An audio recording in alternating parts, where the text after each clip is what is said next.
Now we're going to create a new note. And now a new note is for somebody who's already in your phone.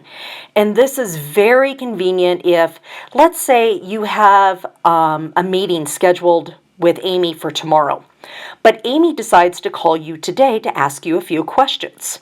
And you want to be able to record that information and keep it with her file. So we're going to go ahead and click New Note. And when we do, again, we can voice to text. Amy called to find out if we could move our coffee time up to 12 noon instead, period.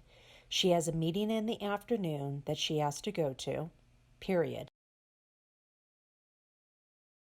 Now we're just going to go and click that Save button, and it's going to ask us, would you like to add a contact to your note? Yes, I would. Okay. And then here we're going to go ahead and add that, and now you can see that it's attached to Amy, and we're just going to hit Save. Now, since I've already got a follow-up scheduled, I do not need to schedule another follow-up. So I'm just going to click Not Needed. Perfect. Now, when I look at Amy and see that follow-up,